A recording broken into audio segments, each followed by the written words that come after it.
जरा थोड़ा सा जिक्र करें।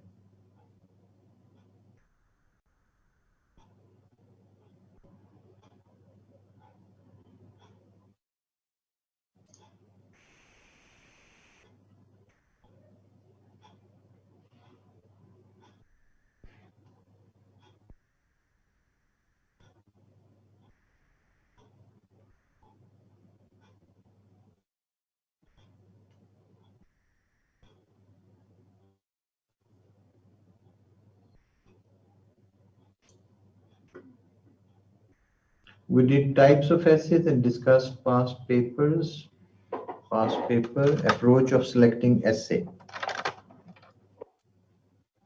how to select essay topic.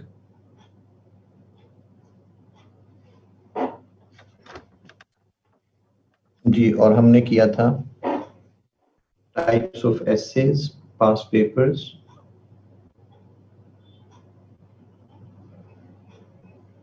ठीक है।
जी जाहिर है बोलेंगे बुशरा तो आवाज आएगी ना। जब टीचिंग स्टार्ट करेंगे तो फिर आवाज आनी शुरू हो जाएगी। अब क्या मुसलसल बंदा बोलता रहे।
Okay, alright.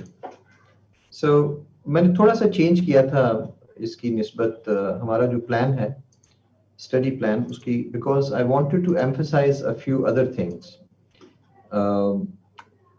Critical thinking skills, और उसके बाद जो टॉपिक इंटरप्रिटेशन है लास्ट टाइम मैं जरा उसके ऊपर ज्यादा मैंने एम्फसाइज किया।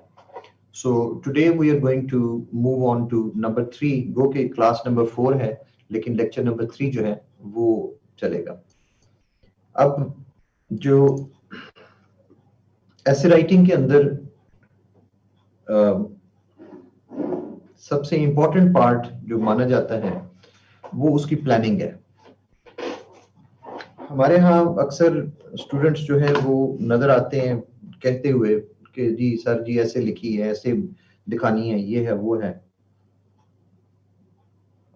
एसेस चेक करते हैं, ये पास पड़ी हुई है एसेस, लोग दे जाते हैं चेक करने के लिए, कोई सर पैर नहीं है। आउटलाइन किधर है सर? आउटलाइन अभी बनानी है। तो तुमने ऐसे किस चीज पे लिखी है फिर? वो सर फलां टीचर कहते हैं कि आप बस वो पहले ऐसे लिख लें तो उसके बाद फिर आउटलाइन बना लीजिएगा।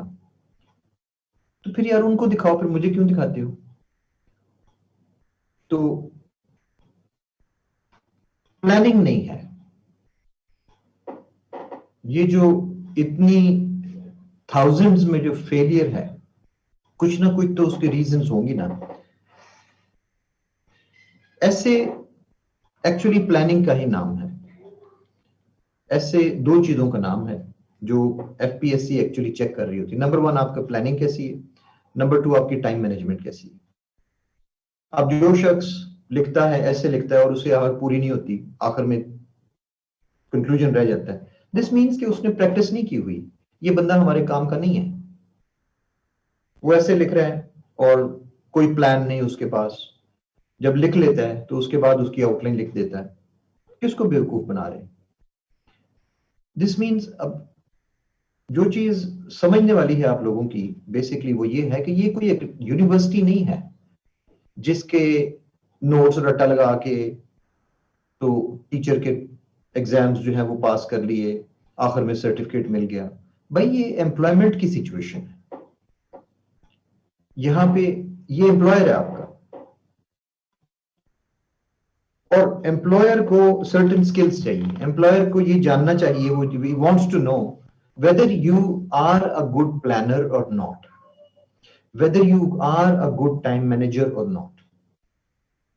तो ऐसे को जरा थोड़ा सा ना अपने दिमाग में इस चीज से जरा दूर करें। मुसलसल मेरा हर लेक्चर में एक ही चीज के ऊपर मेरा एम्फेसिस होता है कि to open up your mind, कि ऐसे बुनियादी तौर पे वो सिर्फ वो नहीं है कि रेडीमेड पैराग्राफ्स लिख दिए या रेडीमेड मटेरियल लिख दिया।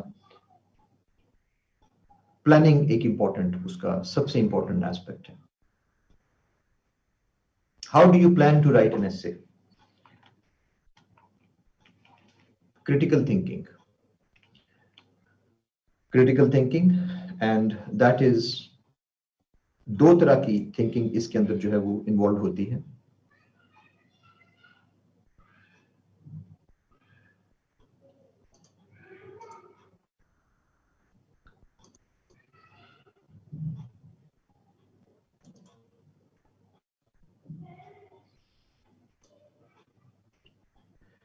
Divergent thinking and convergent thinking.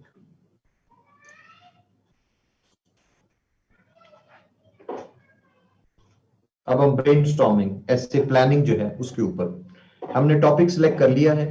Last time जो हमने स्टडी किया था, कोई सा एक टॉपिक आपने सिलेक्ट कर लिया है। तो अब फर्स्ट स्टेप्स क्या है? आपके फर्स्ट स्टेप्स हैं कि आप डाइवर्जेंट थिंकिंग करते हैं। अब आपने सोचना है उसके मुख्तलिफ, explore different possibilities, and then do the convergent thinking by deciding what to do. लेकिन first stage divergent, convergent thinking बाद में आती है। कन्वर्ज करना किसी एक पॉइंट के ऊपर। आप जैसे उसकी ग्राफिक्स दिखा रहे हैं कि डाइवर्जेंट थिंकिंग क्या है, बाहर की तरफ एक्सप्लोर पॉसिबिलिटीज, मुख्तलिफ पॉसिबिलिटीज सोचें कि इसके बारे में क्या क्या कुछ जो है वो लिखा जा सकता है इसके ऊपर। और उसके बाद कन्वर्जेंट थिंकिंग, कि जब आपने मुख्तलिफ पॉसिबिलिटीज जब सोच ली, तो अब आप उसको डिसाइड करते हैं कि हमने किन चीजों के ऊपर फाइनली लिखना है, किन चीजों के ऊपर नहीं लिखना। So this is the basic structure, जो हमें, जो बेसिक प्रोसेस है। आपके पास कोई भी टॉपिक आया है, what is the first step? The first step is explore different possibilities.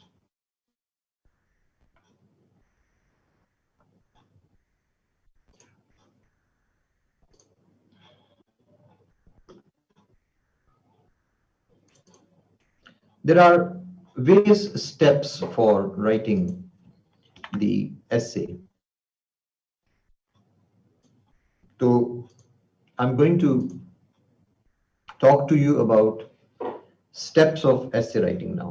अब हम टॉपिक अगर सेलेक्ट हो गया है तो हम अब स्टेप्स लेना शुरू करते हैं ऐसे राइटिंग के।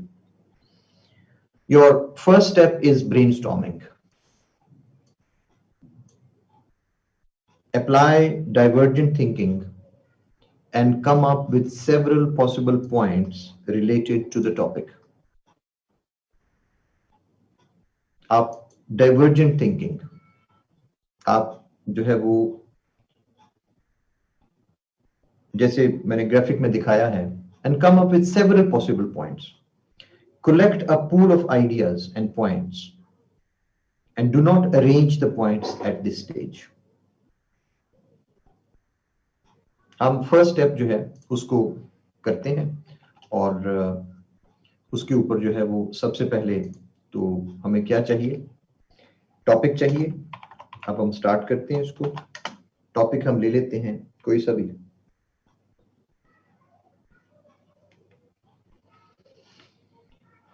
थोड़ा सा जरा इजी वाला टॉपिक लेना होता है जिसका बुनियादी मकसद ये है कि हम मेथड सीख रहे हैं, ना कि इस वक्त हम एग्जामिनेशन ग्रेड का एसए का टॉपिक लेके उसके अंदर फंस जाएं। क्योंकि हमारे यहाँ कॉन्सेप्ट यही है कि अगर कुछ करना है तो टॉपिक एग्जामिनेशन से लें, स्टेज से लें। चाहे आप पहला स्टेप उठा रहा है बच्चा, नहीं, इसको पहले जो है ना स्टेडियम के अंदर जो है वो दौड़ लगवाएं इसकी एक्सपर्ट एथलीट्स के साथ, उसके बाद इसको देखेंगे कि इसने चलना आया कि नहीं। तो वो फिर जाहिर है सारी जिंदगी वो चल नहीं सकता। So the topic might be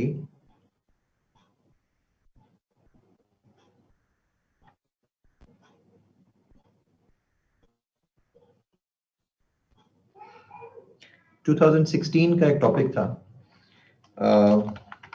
water crisis and national unity.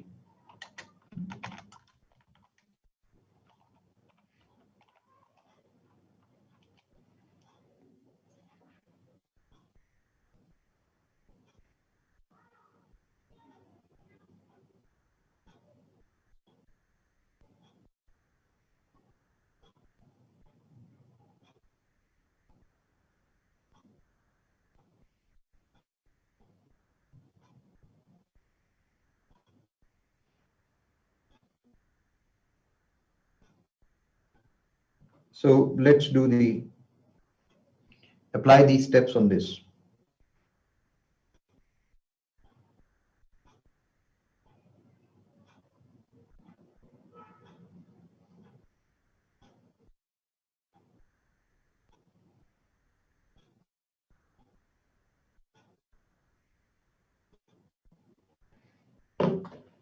So water crisis and national unity, हम ये वाला टॉपिक जो है ये लेते हैं और इसके ऊपर अपनी आउटलाइन डेवलप करने की और स्टेप्स जो है ऐसे राइटिंग की स्टार्ट करते हैं।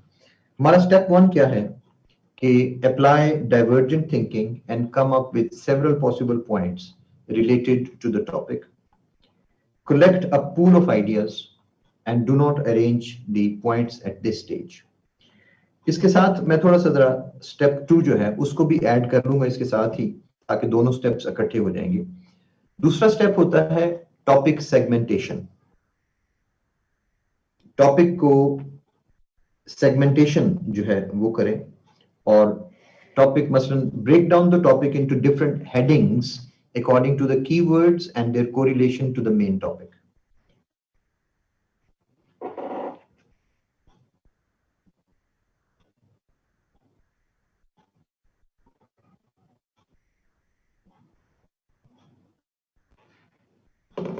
Break down the topic into different headings according to the keywords and their correlation to the main topic.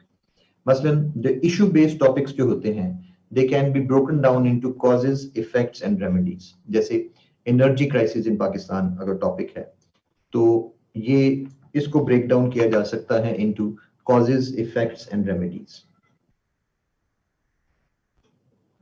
तो हम सबसे पहले क्या करते हैं कि टॉपिक सेगमेंटेशन करने लगे, water crisis and national unity. तो इसका मतलब ये है कि एक हमारी जो हेडिंग बनेगी वो आएगी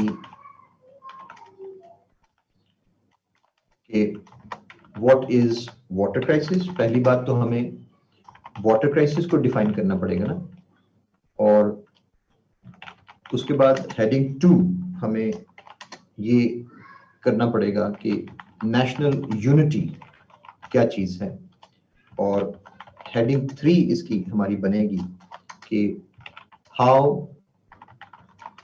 वाटर क्राइसिस impacts या influences, how the water crisis impacts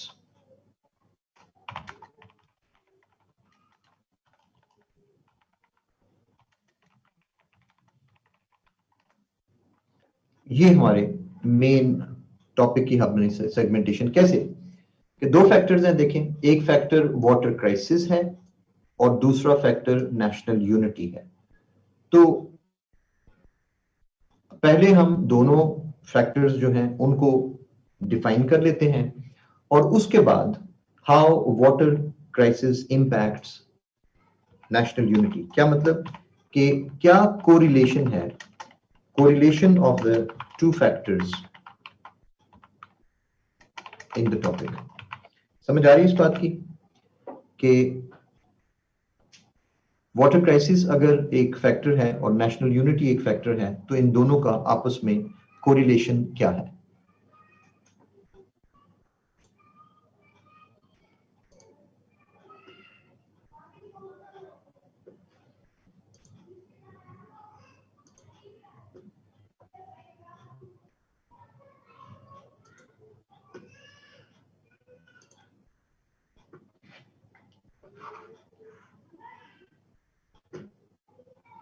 सिर्फ 3 लोगों को समझ आ रही है इस बात की, बाकी किसी को 105 पीपल को कोई समझ नहीं आ रही इस बात की।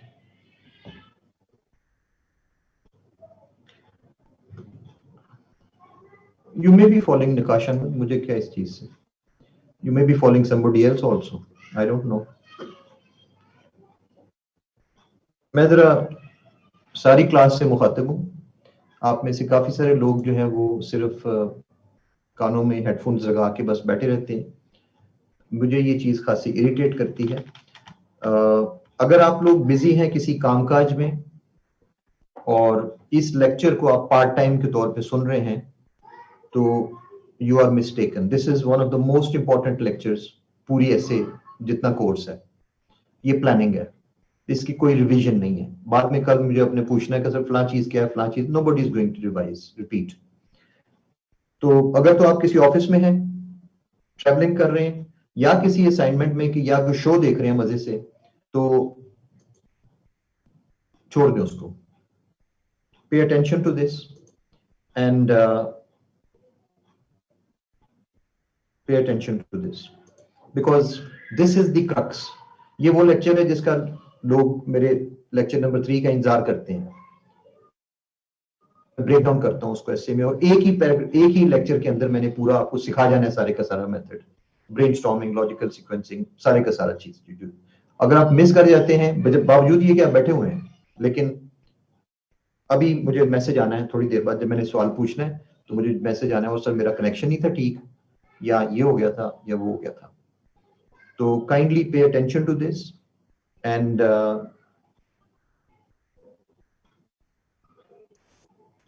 पढ़ाना आसान नहीं होता कैमरे के ऊपर। हम लोग चलते हैं, मैं स्पेशली एक ऐसा टीचर हूं जो चलता है स्टूडेंट के साथ, इंटरेक्शन के साथ, उसकी एनर्जी पे। तो अगर आप लोगों ने जॉब शॉब कोई नहीं देने होते तो फिर मैं भी नहीं पढ़ा सकता। ये काफी सारे स्टूडेंट्स मेरी इस चीज से जरा थोड़ा सा चिढ़ते भी हैं, बाज़ औक़ात बड़ा सख्ती से जवाब देते हैं कि सर हमसे हर बात पे यस नो जो है वो नहीं होता। तो मुझसे भी हर बात जो है वो नहीं समझाई जाती ना पूरी तफसील से। मैं भी फिर अगर कैमरों को पढ़ाना है तो फिर कैमरों को पढ़ाऊंगा। तो if you keep interacting with me तो हमें भी एनर्जी मिलती रहती है। अदरवाइज मेरी भी 3rd क्लास है, 11:30 बजे से पढ़ा रहे हैं, कोई जरूरत नहीं पड़ी हुई बहुत ज्यादा अपने आप को एक्सर्ट करने की। तो प्लीज काम लें मुझसे, ना कि मुझे उल्टा जो है वो आप वो डाल दें बस के ठीक है सर आपका काम पढ़ाना है आप पढ़ाएं, हम सुन रहे हैं। सुनना आपका मेरे ऊपर कोई एहसान नहीं है।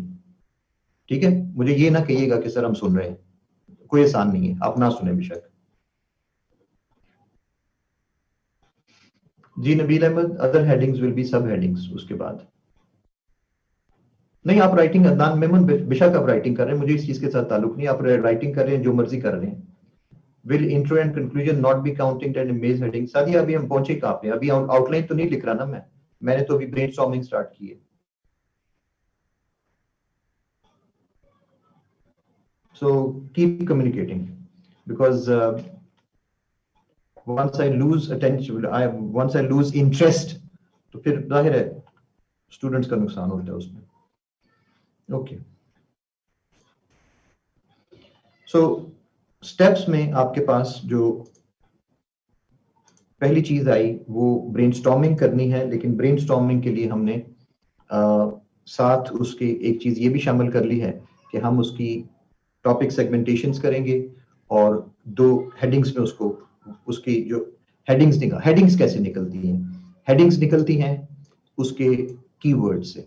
इसके कीवर्ड्स क्या है? इसका वाटर क्राइसिस है, इसका दूसरा कीवर्ड क्या है? नेशनल यूनिटी है। और वाटर क्राइसिस किस तरह से असरअंदाज होता है नेशनल यूनिटी के ऊपर, इस चीज के ऊपर हमने जो है वो बात करनी है।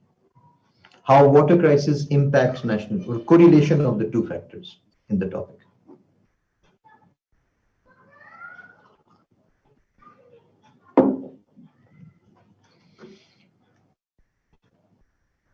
सो हमने ये कर लिया टॉपिक सेगमेंटेशन, ये वाला पार्ट जो है ये हो गया है।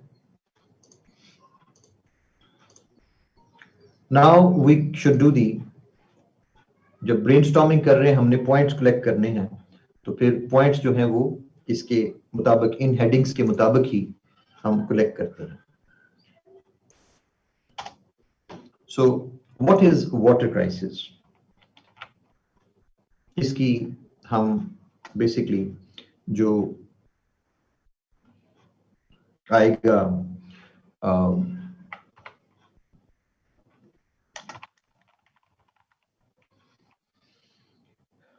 शुरू में तो हमें बताना पड़ेगा कि why the water situation in Pakistan is at the brink of a crisis. यानी देखिए ना, मुल्क के अंदर वाटर के लिए हमारे पास मिनिस्ट्री मौजूद है, डिपार्टमेंट्स मौजूद हैं, अथॉरिटी मौजूद है, water and power development authority वापडा मौजूद है। वाटर के लिए, मैनेजमेंट के लिए आपके पास इरिगेशन पूरी मिनिस्ट्री मौजूद है। तो फिर क्राइसिस कैसे हो गया भाई? अगर शॉर्टेज ही पैदा हो रही थी, अगर इसके अंदर शॉर्टेज थी, पानी का क्राइसिस अगर पैदा हो रहा था, तो ये सारे मतलब कहाँ सोए हुए थे? और ये डिपार्टमेंट्स का क्या काम क्या है अगर इनको क्राइसिस आता हुआ नजर नहीं आता? ये कोई वो जल्जला तो नहीं है कि अचानक आ गया है। तो नहीं, हम कॉजेज ऑफ वाटर क्राइसिस में नहीं जा रहे, हम बात कर रहे हैं कि what is water crisis Pakistan में है क्या। आप जरा समझे ना इस बात को, क्योंकि आधी दुनिया लिख गई थी इस ऐसे को, water crisis in Pakistan, causes of water crisis, effects of water crisis, impact और जनाब रेमेडी। ये वाटर क्राइसिस की ऐसे है ही नहीं है। कौन कहता है वाटर क्राइसिस के बारे में? ये है वाटर क्राइसिस का इम्पैक्ट नेशनल यूनिटी के ऊपर।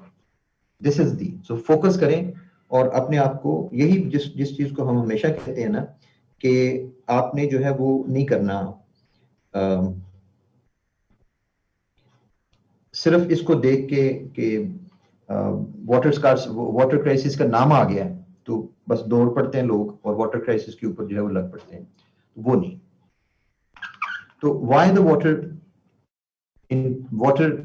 Situation is at the brink of crisis in Pakistan.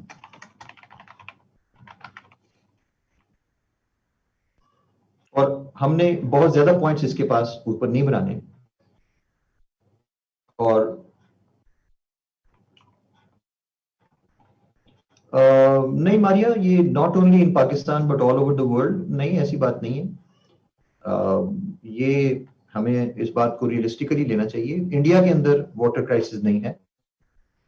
जो देखें, जो पॉइंट्स होते हैं ना समझने वाले, किसी भी, आप चूंकि क्रिटिकल थिंकिंग पढ़ी है आपने, और जो वाटर क्राइसिस के बारे में कुछ बेसिक चीजें मैं जिक्र कर देना चाहूंगा, क्योंकि ये अक्सर स्टूडेंट कहते हैं कि जी एसए के अंदर मटेरियल कहाँ से आता है, कंटेंट क्या आता है।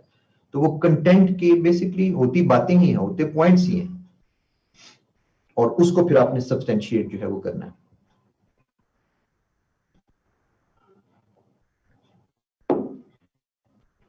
क्लाइमेट चेंज और ग्लोबल वार्मिंग,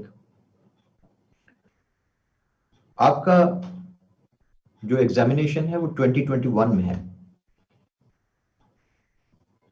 तो 2021 तो अगर तो गुजरे हुए 3 साल हो गए हैं, तो फिर तो मैं आपको इजाजत दूंगा कि आप जो इन वेबसाइट्स पे और मैगजीन्स में और पुरानी जो आउटलाइंस हैं उनके अंदर जो आपको मटेरियल मिलता है वाटर क्राइसिस के बारे में, उसको आप पढ़ते रहें।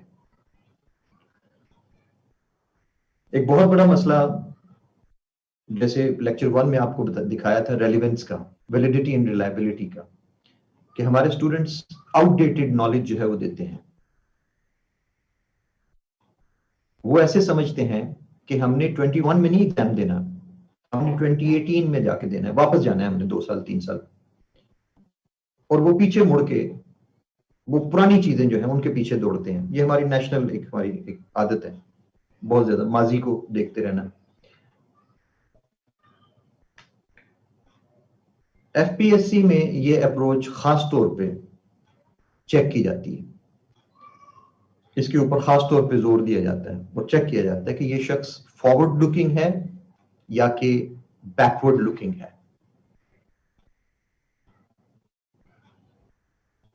किसी भी क्राइसिस के ऊपर आपकी जो अप्रोच जो है वो इस तरह से चेक की जाती है। अब ये लोग पूछते हैं ना कि एग्जामिनर चेक कैसे करता है, हमारी ये नंबर जो है ये कैसे लगते हैं, किन चीजों के ऊपर, क्या सिर्फ लैंग्वेज अच्छी है तो उस पे लगते हैं, किस चीज पे नंबर लगते हैं।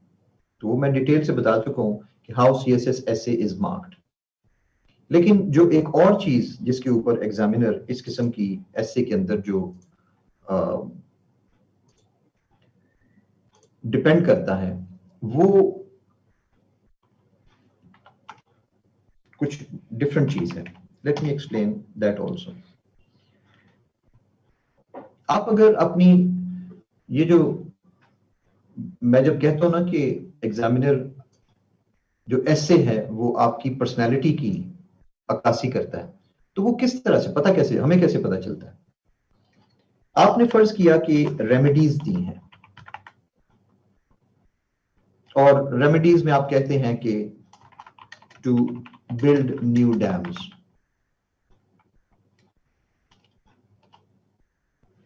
अच्छा, एक क्रिटिकल थिंकिंग के अंदर एक चीज ऐड कर लें अपने पास, एक होता है करेक्टिव मेजर।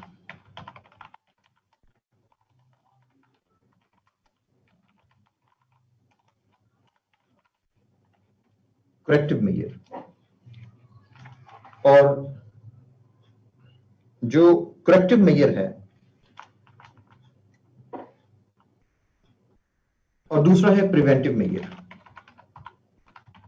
ये आपकी क्रिटिकल थिंकिंग की ट्रेनिंग है। Corrective measure and preventive measure, दो तरह के मेजर्स होते हैं। कोई भी जो चीज है, और खास तौर पे ये जो सिविल सर्विस की आपका जो, जैसे डीएमजी है, जैसे ये पीएएस है, या जिस तरह से पीएसपी है, और ये जो डिसीजन मेकिंग जो पोजीशंस हैं, इसके अंदर ये वाला कॉन्सेप्ट बहुत ज्यादा अहमियत रखता है। ऐसे के अंदर अगर आप करेक्टिव मेजर दे रहे हैं, मसलन करेक्टिव मेजर ये है कि आप डैम्स बनाएं जी, न्यू डैम्स बनाएं, तो इसको हम मानेंगे, मेरे ख्याल में ये एक पास्ट ओरिएंटेड माइंड की पैदावार है, दिमाग की पास्ट ओरिएंटेड। आपकी ओरिएंटेशन जो है वो पास्ट की है।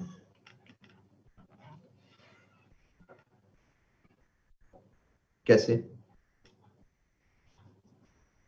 हमारे पास करेक्टिव ना, हमारे पास आपसे प्रॉब्लम सॉल्विंग है, प्रॉब्लम सॉल्विंग आपको कही जाती है। तो प्रॉब्लम सॉल्विंग में आप इस तरह के मेजर्स पेश कर रहे हैं जो करेक्टिव है कि भाई इसको, अब सिचुएशन तो खराब तो हो गई है ना, सिचुएशन खराब हो गई है, अब इसको करेक्ट करना है। तो पहली बात तो ये है कि भाई ये खराब हुई क्यों, आप इसको प्रिवेंट क्यों ना कर सके, आपने प्रिवेंटिव मेजर्स क्यों ना लिए।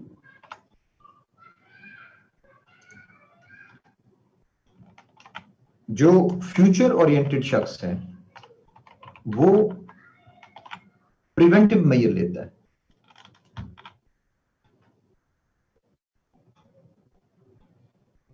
ये जरा कोरिलेशन देख लें।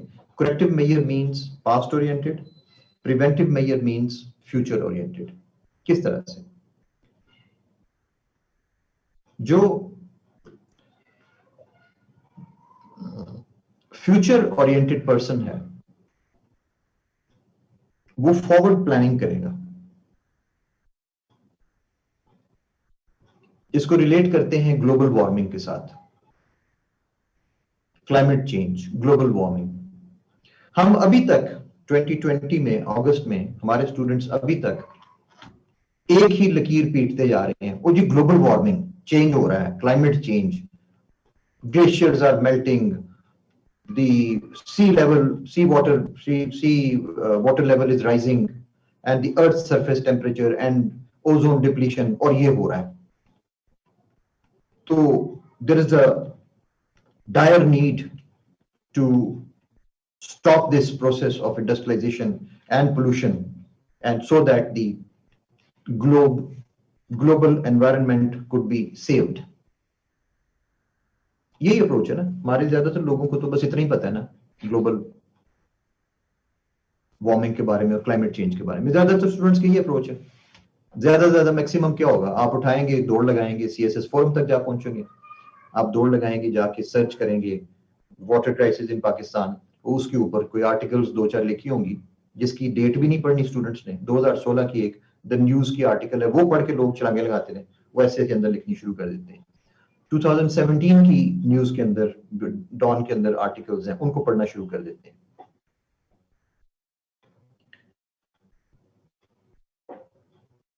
और जो कोई नजर रखने वाला स्टूडेंट है, कैंडिडेट है, एस्पायरेंट है, जो फ्यूचर ओरिएंटेड है, वो ये देखेगा कि करंट सिचुएशन, चले माना कि glaciers are melting and all those things,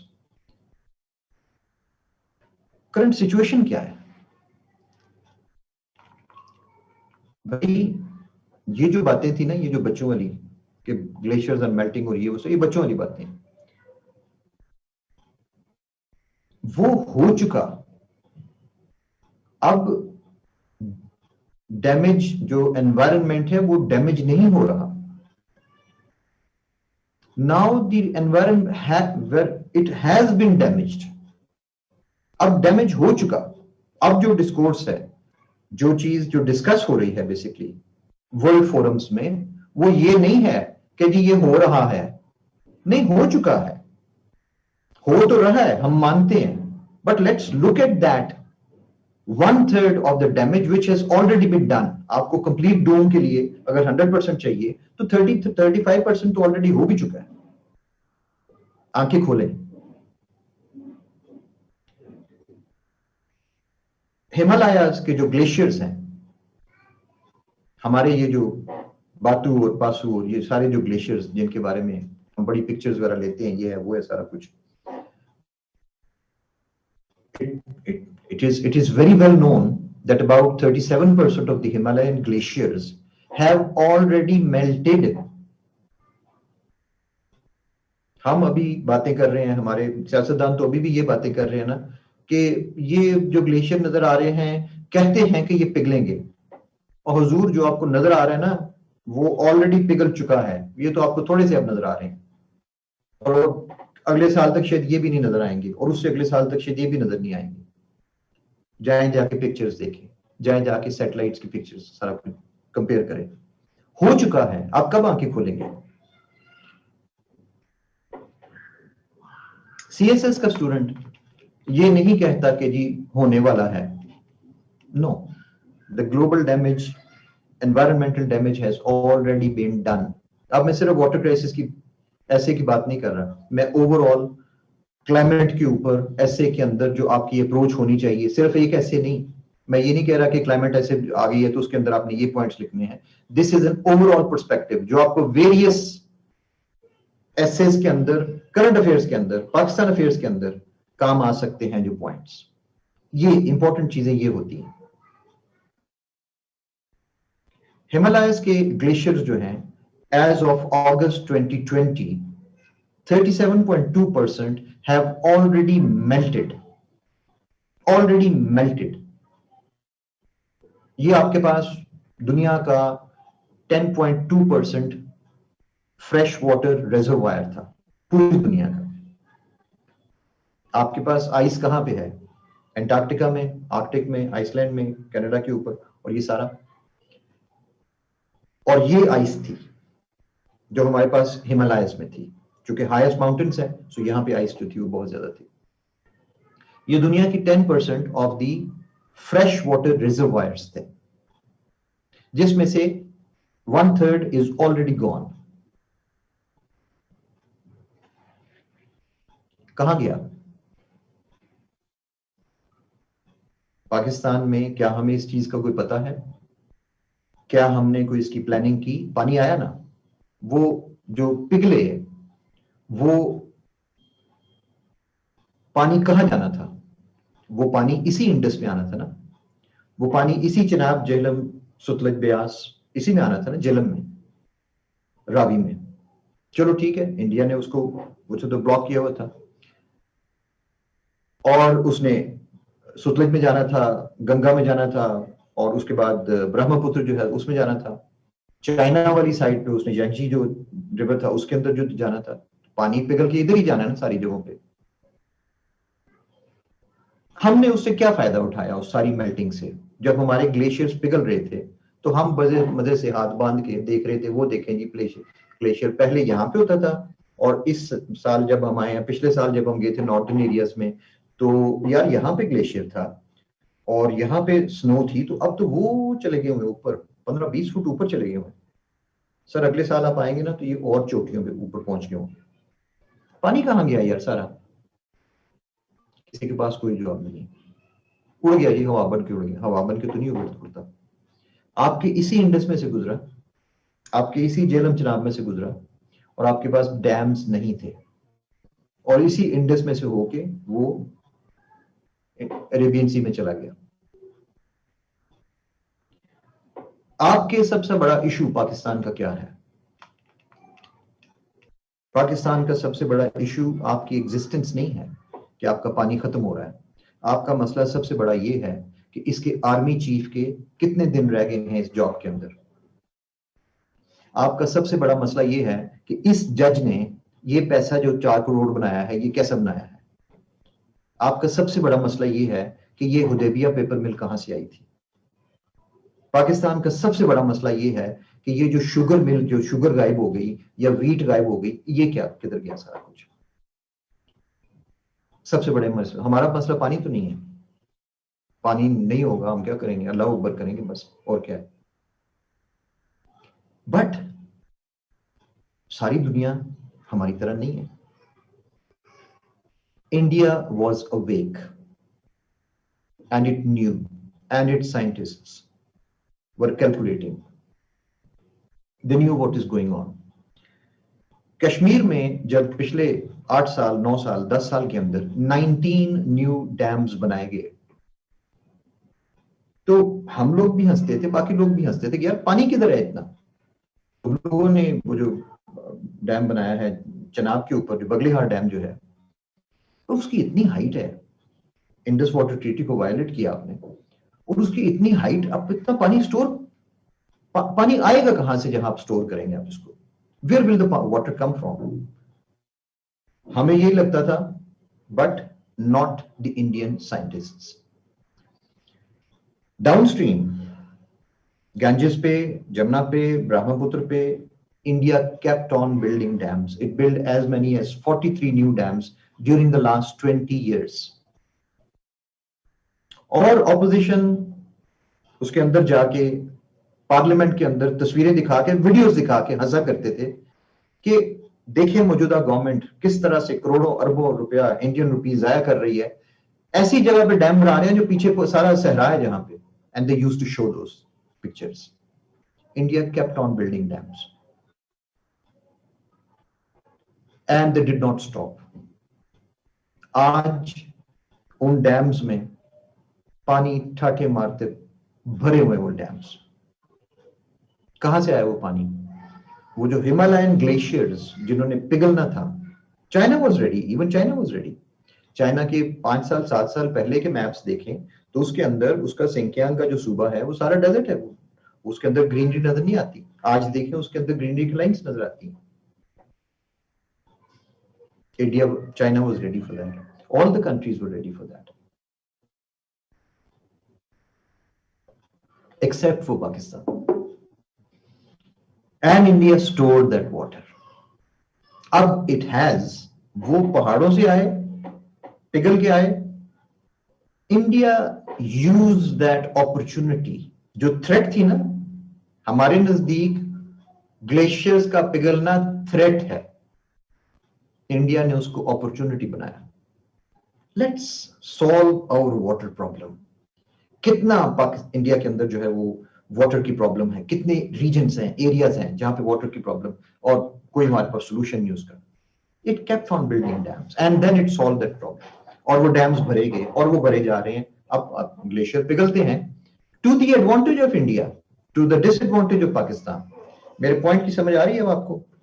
अब थ्रेट किसके लिए बना? Global warming.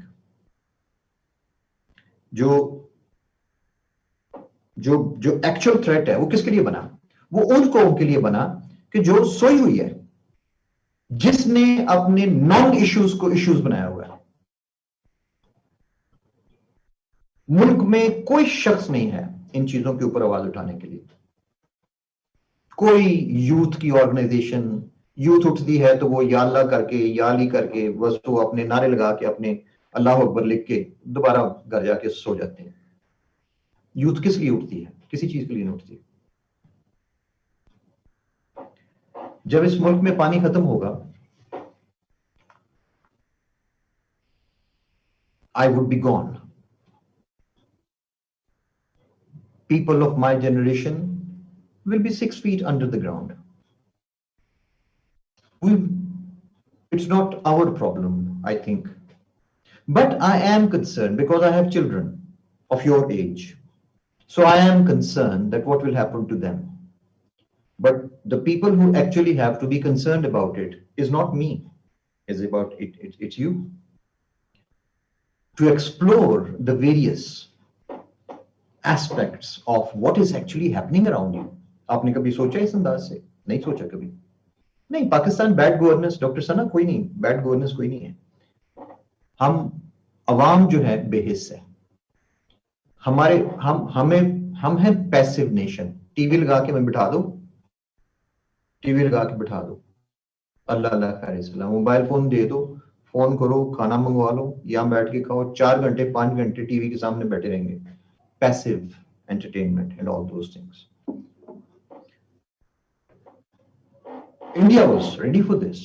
उसने उसको भरा डैम्स को, अपनी फर्टिलिटी, लैंड की, फसलें, फूड इनसिक्योरिटी खत्म की। All this credit go to one single person who is heading the government now. क्यों उसने हिंदुत्व के, चलो अपनी जगह मसले हैं, लेकिन इलेक्शन क्यों जीता? वो इसलिए जीता अपनी इन हरकतों की वजह से, अपनी इस प्लानिंग की वजह से। He has made India such a strong economy कि कभी पास्ट में 40-50 ईयर्स में कभी इतनी स्ट्रॉन्ग इकोनॉमी हुई नहीं थी उसकी जितनी इस वक्त है। Why? Because they listen to the scientists. And the scientists told कि चलो वो देखें जी बर्फ, वो देखें सामने दार्जिलिंग की, हिमाचल प्रदेश की, ये देखें सारी चोटियां, ये सारी बर्फ सर पिघल के इधर आ रही है हमारी तरफ, sir let's build dams, and they did. अच्छा, Bangladesh did exactly the same thing. Brahmaputra हर साल डेवस्टेशन में जाता है, पूरा जो बांग्लादेश है आपके सामने है, कितनी दफा वहां पे सैलाब आते हैं। हमारे साथ तो 23 साल रहे, और 23-24 साल, उस 23-24 में से कम 20 साल हम उनको फ्लड की एड जो थे वो भेजते रहे। 47 से लेके 71 तक हम मुसलसल मशरकी पाकिस्तान को एड देते रहे, इसलिए कि वहां पे सैलाब इतने आते थे, इतनी दुनिया मर जाती थी। उसके बाद भी बांग्लादेश का मसला बना रहा, but now they have managed the Brahmaputra in such a good way. ऐसे जबरदस्त डैम्स हैं कि दुनिया हैरान रह जाती है देख के।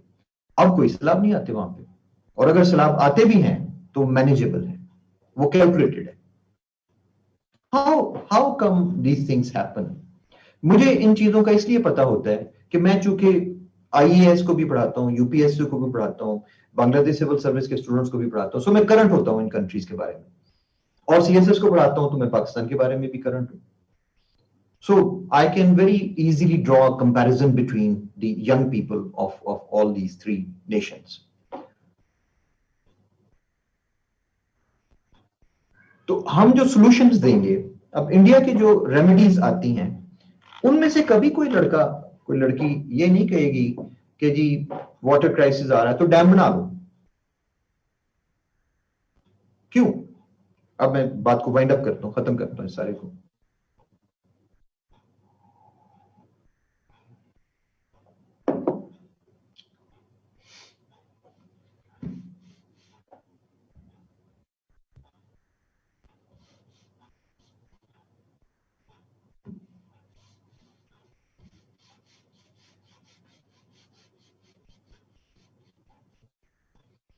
Okay, so let's wind up.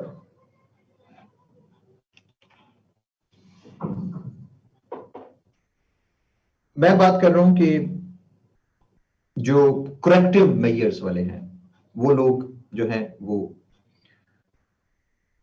नहीं मुकरमा, वो डैम बनाने थे, उसका आपका क्या जाता है डैम्स बनाने से? वो अपने डैम बना रहे हैं, आपका तो कोई पानी नहीं रोक रहा। वो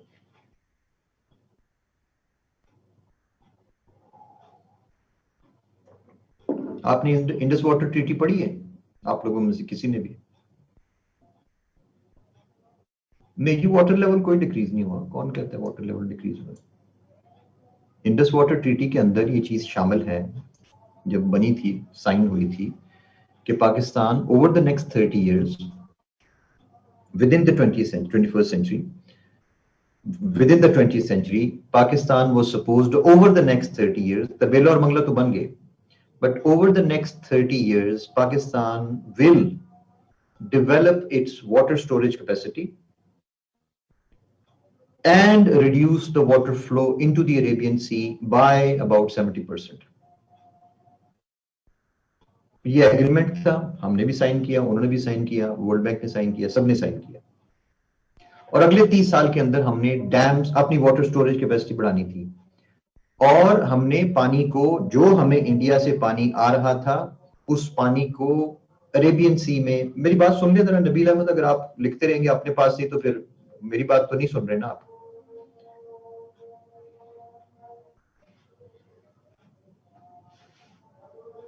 और आपने अगर डैम बनाने हैं तो अपनी स्टोरेज कैपेसिटी बढ़ाएं, जी डैम की हम बात नहीं करते, स्टोरेज कैपेसिटी बढ़ाएं। जो कुछ भी करना है, अरेबियन सी में जितना पानी उस वक्त जा रहा था 1967-68 में, आपने उस वाटर को रिड्यूस करना है बाय 70%। अब उसके आगे फाइन प्रिंट भी है ना, वो क्लॉजेस भी है ना, कि अगर पाकिस्तान ऐसा नहीं करता तो इंडिया के पास ये राइट मौजूद है कि वो वाटर इतना कम कर दे कि अरेबियन सी में सिर्फ उतना ही पानी जाए जितना कि उस ट्रीटी के मुताबिक जाना चाहिए। आप आईसीजे में केस क्यों हारे? आप 2018 में इंटरनेशनल कोर्ट ऑफ जस्टिस में जब आप पानी का केस लेके गए सारा कुछ, तो अब क्यों हारे? इसलिए कि इंडस वाटर ट्रीटी की वायलेशन इंडिया नहीं कर रहा, वो पाकिस्तान कर रहा है। आपने जितना पानी अरेबियन सी में जा रहा है उसको कैलकुलेट करें ना जरा। तो आपने वाटर ट्रीटी में तो कहा था कि हम इसको कम कर देंगे, और आपने किया कोई नहीं है। चुनांचे इंडिया ने कहा कि ओके नो प्रॉब्लम, हम ऐसा करते हैं, पाकिस्तान को इतना पानी चाहिए होता है, इतना हम देते रहेंगे, चुनांचे हम ऊपर इसको कंट्रोल कर लेते हैं, आपसे नहीं कंट्रोल होता हम कर लेते हैं। और उसके दौरान फिर 2014-13 में मेरा हाल है ये सजेशन भी आई कि हम जो वाटर रोक रहे हैं, जो बिजली बना रहे हैं पाकिस्तान, हमसे वो बिजली ले ले बोली, और उसकी प्राइस वगैरह जो थी उसके बारे में भी बातें जो थी वो स्टार्ट हो गई उस जमाने में। उन दिनों जरदारी गवर्नमेंट 2013 में चेंज ओवर हो रही थी into Nawaz Sharif and all that. तो ये बेसिक फैक्ट्स हैं, अब इसके ऊपर तो नहीं, हम इसको ग्लॉस ओवर तो नहीं कर सकते। एनीहाउ, मेरा पॉइंट जो है वो बेसिकली वो ये है कि जो पास्ट ओरिएंटेड स्टूडेंट है वो कहेगा कि जी डैम बनाओ। अब मेरा क्वेश्चन आप लोगों से ये है, मंगला डैम को क्या हुआ है,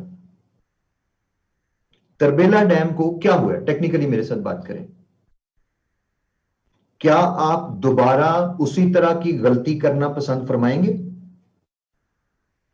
ये जो तमाम अर्थ फिल्ड डैम्स हैं, जो वाटर जो उसकी पहाड़ों की, मतलब जो कैचमेंट एरिया जो है उनका पहाड़ों के फौरन बाद स्टार्ट हो जाता है, प्लेन स्टार्ट होती हो जाता है, इनकी अपनी लाइफ होती है।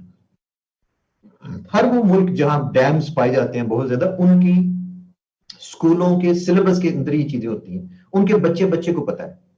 ब्राजील में देखें, चाइना में देखें, जहां पे डैम्स हैं वहां के बच्चों के सिलेबस, उनको ये पता है ये सारी चीजें कि सिल्ट आती है, डैम में पानी खड़ा होता है, सिल्ट बैठ जाती है, year by year by year layer खड़ी हो जाती है, हर ईयर 2 to 3 इंचेस उसकी लेयर जो है वो इंक्रीज करती जा रही है। 4 साल में 1 फुट, 10 साल में 40 फुट, 20 साल में 80 फुट, किधर गया डैम आपका? तो इन डैम्स की अपनी एक लाइफ होती है, बड़ा बड़ा सिंपल सा, कोई इसके अंदर रॉकेट साइंस नहीं है। Tarbela Dam was estimated to be having a life of 50 years, 70 years, 70। Tarbela Mangla dam की चूंकि कैपेसिटी कम थी, सो उसका जो था वो एरिया 60 इयर्स उसका। अच्छा, अब उन्हीं स्कूल की किताबों में, और ये 6ठी-7वीं क्लास में पढ़ाया जाता है, ब्राजील के सिलेबस के अंदर शामिल है, उन्हीं डैम्स की, उन्हीं जो जो डैम्स जो हाफ लाइफ रूल है, जब उसकी हाफ लाइफ होती है, you start building a new dam. आप थोड़े से उसके कैचमेंट एरिया से 30-40 किलोमीटर राइट और लेफ्ट होके या डाउनस्ट्रीम जाके आप एक और डैम बनाना शुरू कर देते हैं। अगर आप गूगल अर्थ को गौर से देखें तो रिवर्स के हमें बड़े रिवर्स के डैम्स जो है नजर आते हैं। बाकी ऐसे डैम्स जो फिल हो गए थे और खत्म हो गए हुए, और नए डैम्स जो है वो स्टार्ट कर दिए। इसके ऊपर है, दजला के ऊपर है, फरात के ऊपर है, और दूसरे बड़े रिवर्स के ऊपर, सारी जगह के ऊपर मौजूद है। सिंपल रूल है। 1967-68 में जब ये डैम्स हमारे बने, तो उसके बाद 70 हाफ लाइफ कब बनी? 35 इयर्स। 35 इयर्स कब पूरे होते हैं? 2002-2003 में। किसकी गवर्नमेंट थी उस वक्त? आपका टाइम था उस वक्त डैम स्टार्ट कर देने का, उस वक्त डैम बन जाना चाहिए था एक्चुअली 35 इयर्स पे। We were nowhere. Planning commission के लोगों से हमने इंटरव्यूज में पूछा कि सर आप उस वक्त चेयरमैन थे, बिकॉज आप क्रिमिनल है ना, ये क्रिमिनल आपका था, नेग्लिजेंस थी जिस वजह से आप लोगों की पाकिस्तान की ये सूरत हाल हुई इस वक्त। You people are responsible. वो कहते हैं कि जी हमारा रिकॉर्ड पे है। हम मिनिस्टर के पास जाते थे, रिटायर्ड जनरल थे एक, 2001-2002 में उनके पास कमेटी गई है, और जो ही हमने डैम की बात की है, लफ्ज बोला है, वो खिड़की से बाहर देखना शुरू कर देते थे। फिर उन्होंने सेक्रेटरी से कहना, यार कोई और बात है करने की तो करो इनसे, देखो बस खत्म हो गई meeting. He was not ready even to listen to the federal minister of water, was not even ready to listen about the word of the dam. Okay, मेरा वो भी क्वेश्चन नहीं है, मेरा क्वेश्चन कुछ और है। मैंने आपको फॉरवर्ड लुकिंग, फ्यूचर ओरिएंटेड, मैंने उसका आपको इंट्रोडक्शन देना है।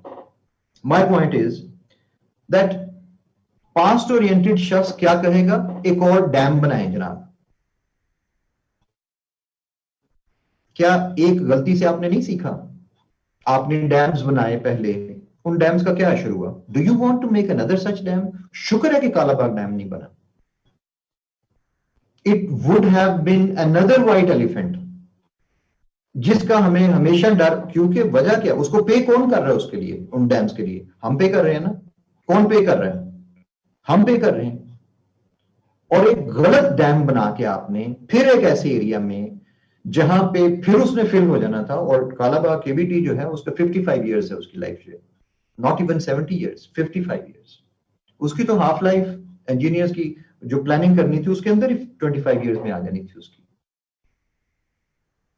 और उसके लिए पे किसने? आप अभी कर्जे उतरते नहीं डैम के, और डैम जो है वो मशीन खराब हो गई, खत्म हो गई। बांग्ला डैम 6 टनल्स, कभी 6 टनल्स पूरी नहीं चल सकी आज तक हिस्ट्री में।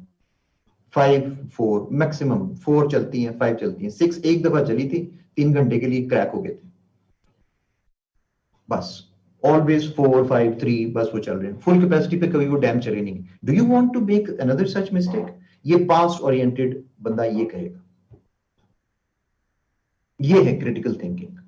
हम कैसे जज करते हैं आपका माइंड किस तरह का है? ये बंदा तो पीछे मुड़ के देखता रहता है हर वक्त। जो फ्यूचर ओरिएंटेड शख्स है वो वाटर क्राइसिस के सॉल्यूशंस और देगा। वो वाटर क्राइसिस के सॉल्यूशंस थ्रू साइंटिफिक मेथड्स देगा। वो वाटर अवेयरनेस कैंपेन चलाएगा। वो सजेशन देगा कि इंडिविजुअल सिटीजन, वो जो हर जो इंडिविजुअल के पास राइट है कि वो कहीं भी बोर करके तो जमीन में से पानी खींच सकता है, बंद होना चाहिए। It is illegal.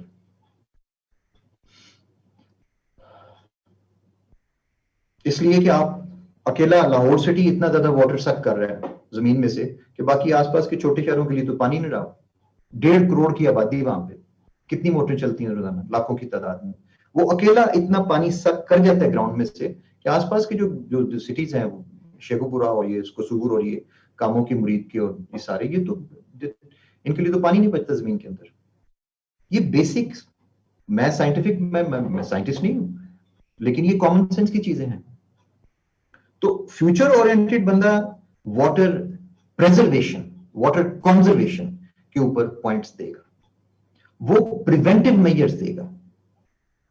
अब मैं बात को वाइंड अप करता हूं। बात हो रही थी प्रिवेंटिव मेजर्स की और करेक्टिव मेजर्स की। आप अपने जब पॉइंट्स देते हैं, जब आप लाइनें लगानी शुरू करते हैं कि ये पॉइंट, ये पॉइंट, ये पॉइंट, ये पॉइंट, तो मुझे ऐसे ना पॉइंट्स दिया करें।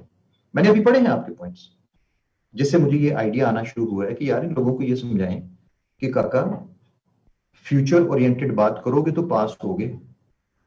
पास्ट को रगड़ने के लिए पूरा पाकिस्तान पड़ा हुआ है। हमें ऐसा ब्यूरोक्रेट नहीं चाहिए, और हम रखते भी नहीं है, लेते भी नहीं है, जिसने मुड़ के घूम फिर के और जी डैम बना लें। Dam is not a solution. आप इरिगेशन के न्यू मेथड्स करें। आपके पास जो वाटर ऑलरेडी, जो वाटर चैनल्स जो हैं उनको साइंटिफिकली करें, उनको मैनेज करें।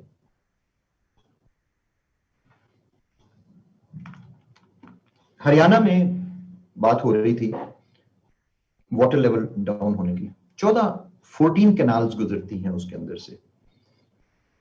यार मेरे दोस्त है वहां पे यूनिवर्सिटी में, हम लोग मस्कत में इकट्ठे थे, तो मैं व्हाट्सएप पे बात में कि यार 14 कैनाल्स गुजरती हैं तुम्हारे पास, तुम कहते हो कि तुम्हारे इलाके में पानी जो है वो डाउन हो गया, मोटर जो है वो पानी नहीं खींचती है, वो है क्या? सर इसके साथ क्या ताल्लुक? वो पीएचडी है हॉस्पिटैलिटी मैनेजमेंट का, और जाहिर है क्रिटिकली उसके साथ बात की जा सकती है। कहते सर नहरों के गुजरने से हमारे पानी का क्या ताल्लुक? मैं कहता दिलीप तुम अच्छे खासे समझदार बंदे हो, क्यों नहीं ताल्लुक? नहरें जहां से गुजरेंगी वहां पे पानी। कहते सर सारी पक्की नहरें हैं। आप किसकी बातें कर रहे हैं आप? आई कुडंट इमेजिन कि उन्होंने सारी अपनी नहरें पक्की कर ली हुई हैं। सारी नहरें, वो इतनी बड़ी बड़ी नहर है, वो पक्की है सारी की सारी, उसका कोई पानी नीचे नहीं जाता।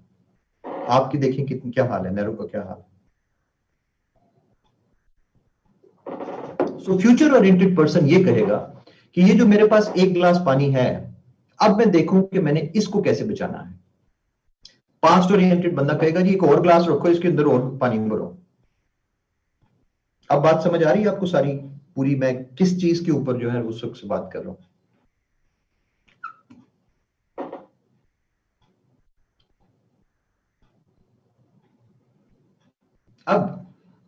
अब जब आप थिंकिंग करते हैं ना, जब आप मुझे पॉइंट्स देते हैं, तो जरा एक दफा उस पॉइंट को गौर से देख लिया करें।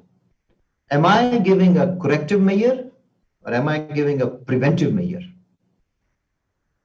We are looking for people. मेरी स्पेशलिटी यही है, मुझे एफपीएससी इसीलिए बुलाता है कि सर ये ऐसे पास हुई हैं, डॉक्टर साहब लेट्स सिट डाउन, अब देखते हैं कि इनमें से कौन से लोग हैं जो हमारे काम के हो सकते हैं।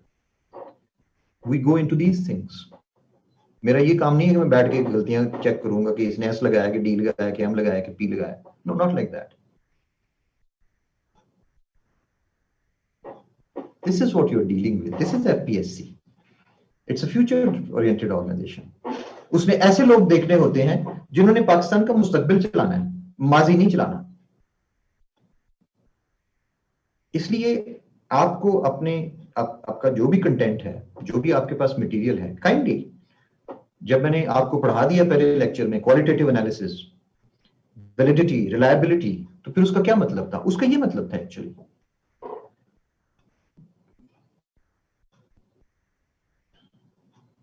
रावलपिंडी, इस्लामाबाद, ये मैं जहां बैठा हुआ इस्लामाबाद में इस वक्त, मेरे बिल्कुल सामने से ये साथ बिल्कुल हमारे फ्लैट के जो एक नाला गुजरता है, और ये सारी ट्रिब्यूटरीज हैं उस नाला लई की या सोआन रिवर की, जो हर साल सैलाब आता है यहाँ पे।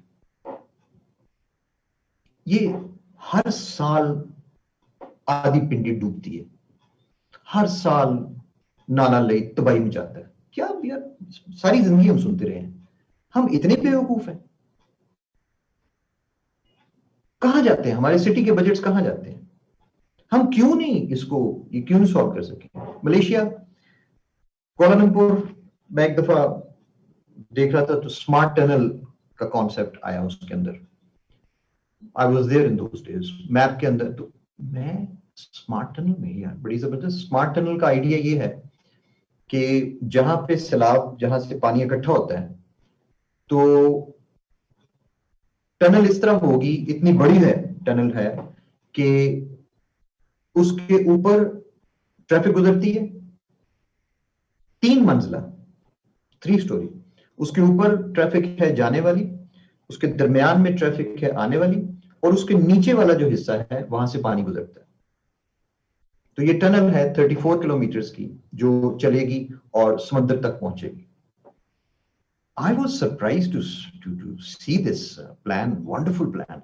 और जब सैलाब आता है, क्योंकि देयर आर 5 रिवर्स जो क्लांग वैली में से गुजरते हैं, जहां ये कोलालमपुर सिटी है, तो ये अक्सर फ्लडिंग यहाँ पे आई, फ्लड आया होता था। तो अब उन्होंने सॉल्व किया उसको। अच्छा, अब ये स्मार्ट टनल वाला आइडिया ये था कि वो सारा पानी और आगे चल के वो 34 किलोमीटर आगे वो समंदर के करीब उसको वो फेंक देगा क्लांग के। तो मैं अगले दिन ऑफिस में बैठा हुआ था, तो एक हमारे सीनियर हैं अब्दुल रहमान, उनसे मैंने जिक्र किया कि मैं क्या, it's a wonderful plan this smart tunnel, what do you think? Which tunnel? मैं कि यार, you belong to Kuala Lumpur and you don't know about that? I don't know about that. What do you mean by that, by that thing? तो वो फिर हमने map खोला और उसके अंदर मैं कभी यहाँ यहाँ यहाँ propose, you are talking about that. Now what do you mean by that? It already exists. We made it about 10 years ago. Now Kuala Lumpur never has flood. वो जो पिक्चर्स सिटी हॉल में लगी हुई हैं कि कुआला Lumpur आधा आधा पानी में डूबा हुआ है, that is the past. I was surprised. और फिर मैंने मैप देखा तो समझ आया, मैं ये है कहाँ भी उसकी ओपनिंग? कहते वो तो हम तो वहां पे यूज करते करते उसको, टनल को भी हमें इतना अरसा हो गया। वो जब सैलाब आता है तो उन दिनों बंद कर देते हैं, रोड जो है वो ऊपर यूज होता है और पानी तीनों फ्लोर्स में से गुजरता है। Smart tunnel, and they have been using it for more than last 15 years। क्या नेशंस अपनी प्रॉब्लम सॉल्व नहीं करती? क्या नेशंस अपनी जो है वो हर साल डूबते रहते हैं? Why are we talking about the same problems every year? Why can't we solve them?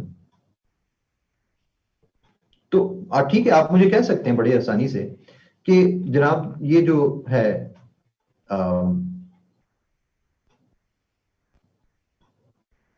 Sadia से हाल, हम फ्यूचर इसलिए we are facing these issues कि आप ब्यूरोक्रेट पैदा कर रहे हैं ना फ्यूचर ओरिएंटेड, ऊपर पॉलिटिशियन जिसने आपको फंड्स देने हैं और जिसने आपकी जो लेजिस्लेशन करनी है वो तो सारा बैकवर्ड थिंकिंग है ना। सिंपल, इसमें कौन सी बात है। ब्यूरोक्रेट कब कोई अपनी मर्जी से प्लानिंग बनाता है, पॉलिसी बनाता है। You are not going to be the planners of the country. That stage comes at grade 2021 22।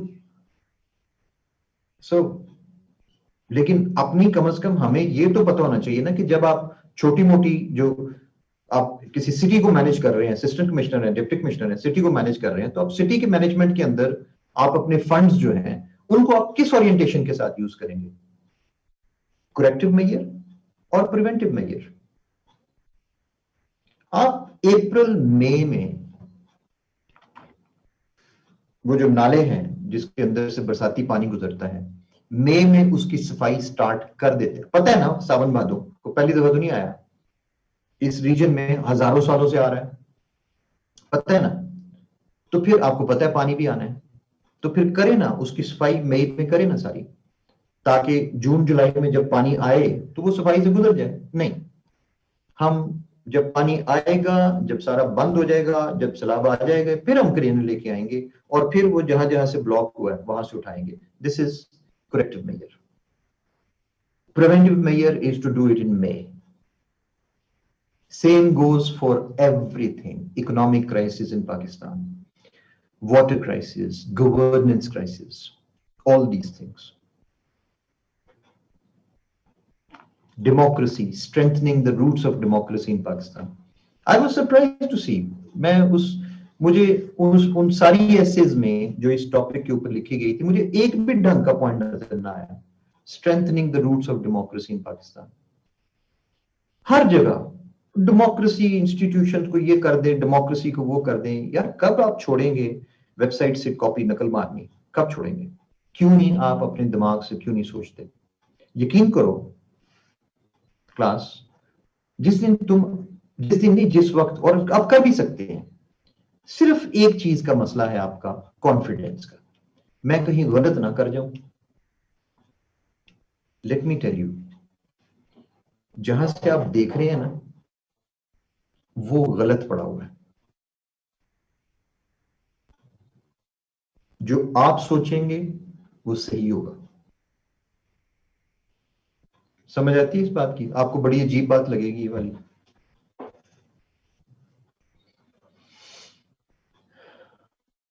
जो वहां पड़ा हुआ है वो सारा पास्ट ओरिएंटेड लोगों का। जो आप सोचेंगे, जो अपने दिमाग से सोचोगे ना, इस सारी गुफ्तगू के बाद जो अपने दिमाग से सोचोगे वो फॉरवर्ड ओरिएंटेड होगा, फ्यूचर ओरिएंटेड होगा, प्रिवेंटिव मेजर वाला होगा जो तुम सोचोगे।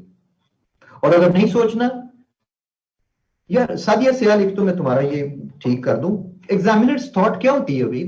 तुम आप पहले नहीं मेरी क्लास में कभी बैठी सादिया, मैं 1000 दफा कह चुका हूं कि एग्जामिनर की कोई थॉट्स नहीं होती। पता नहीं किसके दिमाग में आपने ये चीज डाली हुई है, किसने आपके दिमाग में चीज डाली। एग्जामिनर की क्या थॉट्स हो सकती है? मैं एग्जामिनर हूं ना, मेरी क्या थॉट होगी? अब सीधी बात करें जो करने वाली है, एग्जामिनर की थॉट्स कहां से आ गई? बार बार आप एक ही क्वेश्चन मुझे रिपीट करती जा रही। अगर एग्जामिनर एग्री ना किया, भाई आप बात सीधी करें, क्यों नहीं एग्री करेगा? आप अगर बात ही आपने उल्टी करनी है कि नहीं जनाब, we should run a collective national drive to collect the money for the dam. If the people pay from 1 week salary from their own salaries, money can be collected for the dam. ओ खुदा के वास्ते dam को छोड़ दो, बेवकूफों वाला idea है, पुराना idea है।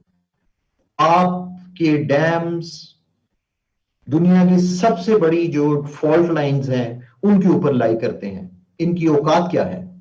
वो तो 7.6 था तो वो बर्दाश्त कर गया, और 7.6 पे हुआ क्या? 2006 का जो जलजला था 7.6 रिक्टर स्केल के ऊपर। Do you know the details? Mangla dam का झील का पानी जो था वो बाहर आ गया था सारा, वो बाहर सारा नहीं, वो बाहर आ गया था, और उसने साथ वाले 3-4 गांव के अंदर सैलाब मचा दिया था। इतनी ज्यादा जमीन हिली थी।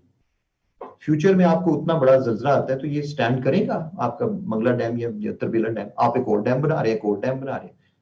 Forget, stop the dams. It's that is why देखो, फ्यूचर ओरिएंटेशन थी जिसके तहत आपने, देखो जो अक्लमंदी है ना, वो ये थी कि मराला के ऊपर, चनाब पे आप वाटर स्टोरेज करें और वहां पे बिजली बनानी शुरू करें। आपने नंदीपुर में, एक ऐसी कनाल है हमारे पास जो 12 महीने चलती है, और आपने नंदीपुर में उसके ऊपर जो थी मशीनें लगा के आपने बिजली बनानी शुरू की। सारी दुनिया करती है, तो आप ये काम करें ना। आप चश्मा बराज के ऊपर जो है वो मशीनें लगा के आप वहां से बिजली बनाए ना, जहां पे पानी हमेशा चलता रहता है। नहीं, पहाड़ों में जाके डैम बनाने जहां पे जलजले आते हैं। तो ये तुम लोगों के सोचने वाली चीजें हैं, क्योंकि यही पॉइंट्स आप लोग देते हैं जो अल्टीमेटली चल के तो वहां पे चल के तो खराबी होती है सारी। मैं बार बार तुम लोगों को कहता हूं कि ये ना सोचो कि पिछले 10,000 लोग जो फेल हुए थे 2019 में वो सारे बेवकूफ थे। Don't think like this. They were as educated as you are. क्या उनको इंग्लिश नहीं आती? क्या सारे लोगों को इंग्लिश नहीं आती? नहीं, ये रीजन है हमारी।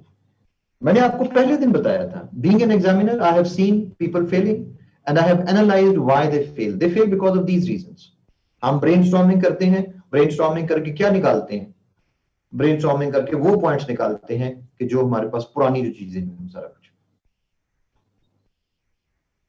कोरोना वायरस का की ऐसे आ गई है, we should build more dams, we should build more hospitals, we should provide more facilities to the hospitals. कहां भाई? अगर आप कोरोना वायरस के बारे में ये पॉइंट लिखते हैं कि जनाब we should build more hospitals, ये प्रिवेंटिव मेजर है कि करेक्टिव मेजर है? अगर मैं नहीं सोल्यूशन दूंगा यार तुम्हें, डैम के बगैर पानी का क्या सोल्यूशन है? मैं नहीं दूंगा। मेरा ये काम नहीं कि बैठ के आपको सोल्यूशन भी दूं मैं आपको। दिमाग अपना इस्तेमाल करो ना। ये करेक्टिव मेजर है, हॉस्पिटल बनाए, पहले लोगों को होने देना बीमार। हॉस्पिटल में कौन आएगा? आप पहले बीमार होने दें लोगों को। आपका जो सोल्यूशन बनता है वो प्रिवेंटिव मेजर्स है। How to stop people from contracting the virus, that is your orientation.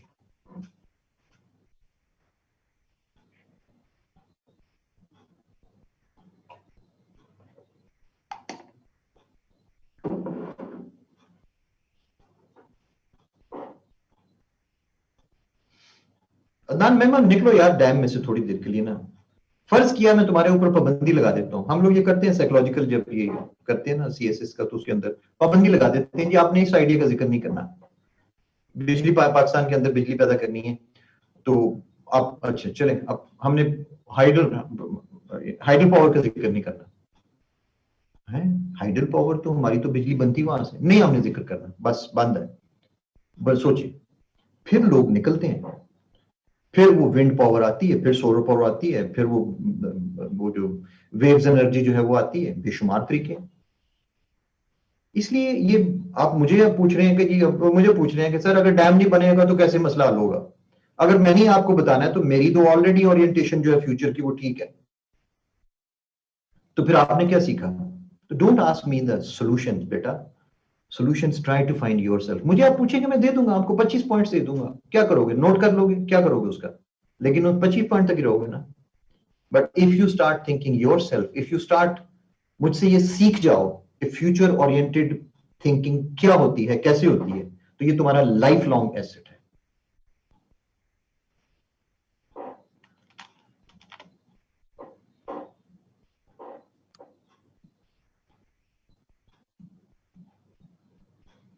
There are lot of ways. सिर्फ ये कि तुम सोचना तो शुरू करो ना। अभी तक आप लोगों का जो जो जो ओरिएंटेशन है वो ये है कि हम पढ़ के ले लेंगे, हम अखबारों में जाके सर्च करेंगे।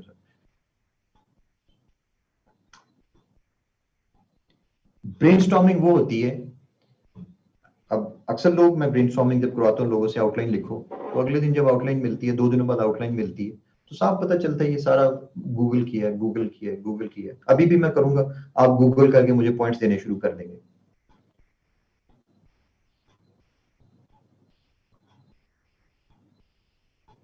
छोड़ दो ना फोन, जरा मेरे साथ बात करो जिस तरह मैं तुम्हारे साथ बात कर रहा हूं, विदाउट यूजिंग एनीथिंग। और इसी तरह बैठे बैठे 30 40 50 60 पॉइंट्स निकाल लेंगे, इस तरह बात करो। वाई? एग्जामिनेशन में ये सिचुएशन है, एग्जाम में तुम्हारे पास गूगल नहीं है, एग्जाम में तुम्हारे पास डिक्शनरी नहीं है। There you have only one thing, the brain and the pen and the बस, बस नथिंग एल्स। ये training.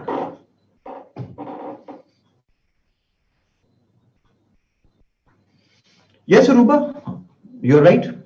Future thinking, future oriented, देखो ना, फ्यूचर ओरिएंटेड के लिए लाजमी है कि जो है वो देखो ना, I have two pens here, और फर्ज किया, मुझे बताया गया है कि ये दोनों बेकार हैं।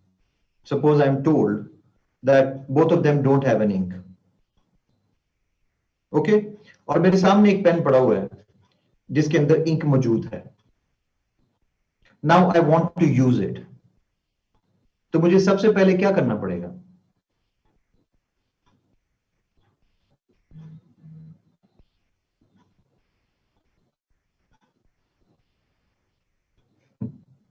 मेरे पास दो पेन हैं, दोनों बेकार हैं, वो पेन पड़ा हुआ है, रिफिल इंक नहीं, खयाम अली, मुझे मुझे सबसे पहले क्या करना पड़ेगा? अपना हाथ फ्री करना पड़ेगा उसको उठाने के लिए। अगर आपने फ्यूचर ओरिएंटेड थिंकिंग करनी है तो पहले पास्ट ओरिएंटेड थिंकिंग को एनालाइज करो और उससे जान छुड़ाओ। हर सीएसएस के अंदर ना मुख्तलिफ लेवल्स पे आपसे प्रॉब्लम सॉल्विंग पूछी जाती है, आपसे पूछा जाता है रेमेडीज। सो मच सो कि लोग जो इंटरव्यू देते हैं वो इंटरव्यू के अंदर पूछा जाता है, अच्छा आपके ख्याल में इसका प्रॉब्लम क्या, सॉल्यूशन क्या। बाद में आजकल एक सेशन करते हैं जो 13-14 लोगों का बैच होता है, उसके साथ पैनल मेंबर्स अलावा इंटरव्यू के बैठते हैं, वैसी बातें करते हैं उनके साथ बाद में, एक जरा बेतकल्लुफी के माहौल में। उनसे कहते हैं आपको बात करना चाहें एफपीएससी के बारे में, को बात पूछना है, ये है वो है, करेंद्र। तो उसके अंदर भी मेंबर्स हर वक्त एक ही बात कहते हैं, अच्छा चलें ठीक है, प्रॉब्लम तो आपने बता दी, अच्छा सोल्यूशन क्या है इसका? हर स्टेज पे आपसे सोल्यूशन पूछा जाएगा, हर स्टेज पे। क्या हो रहा है? ये ओरिएंटेशन चेक हो रही है। जब प्रॉब्लम आएगी तो क्या ये जाएगा अपने सीनियर के पास कि सर पास्ट में क्या आप कैसे इसको सॉल्व किया था इस प्रॉब्लम को? हमारे एक दोस्त हैं, वो पंजाब गवर्नमेंट में सेक्रेटरी लेवल काम करते हैं इस वक्त, 2-3 डिपार्टमेंट्स में चेंज हुए हैं। तो उनको पता था कि मेरी एनवायरनमेंट के ऊपर काफी ज्यादा जो है वो स्टडी है। तो एक दफा आज से साल डेढ़ पहले बात होते हुए तो इसको जो है वो, क्या मुझे पास्ट केसेस स्टडी करने चाहिए कि इस प्रॉब्लम को किस तरह से सॉल्व किया गया?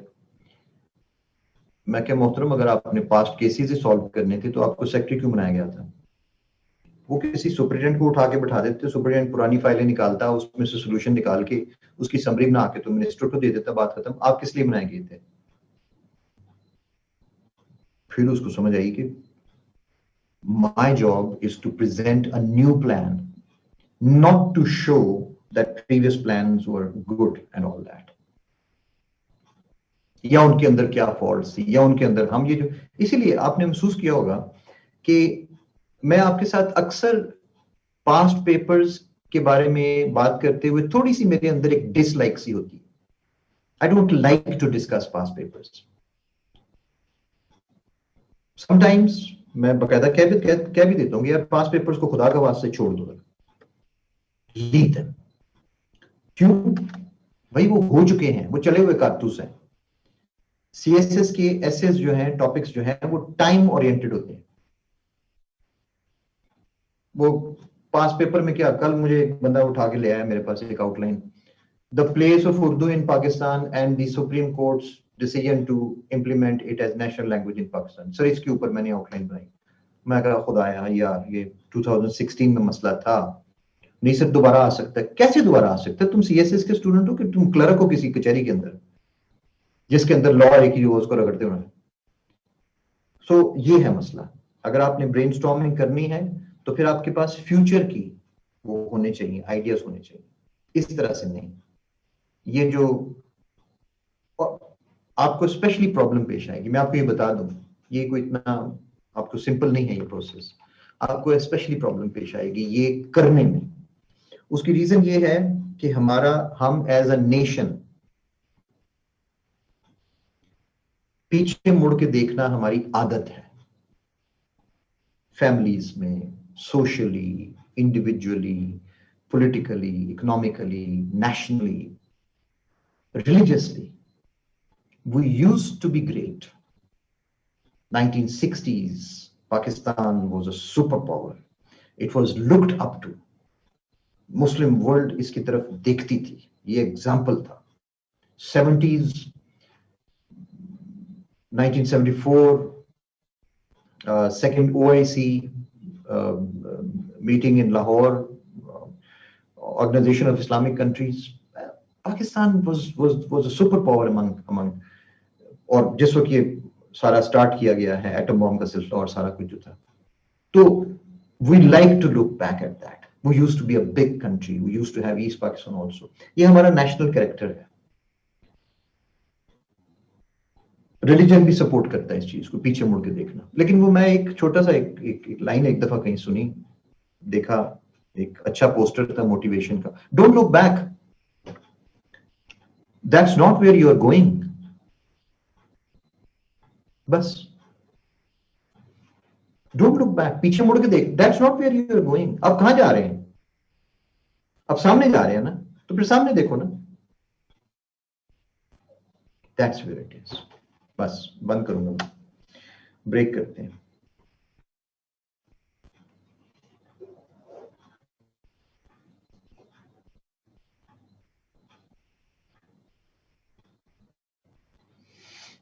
कुछ समझ आई? कुछ क्या हम किस चीज पे पहुंचने हैं?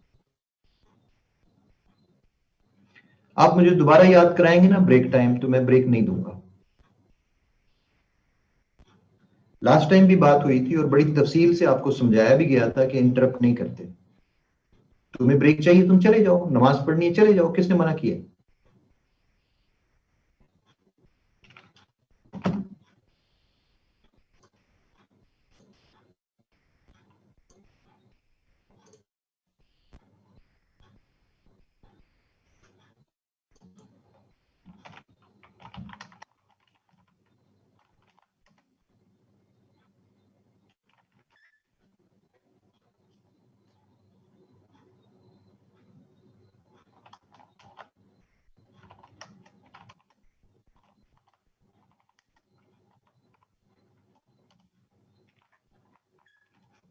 $7:30 to 7:50. I'll see you back at 7:50. Thank you.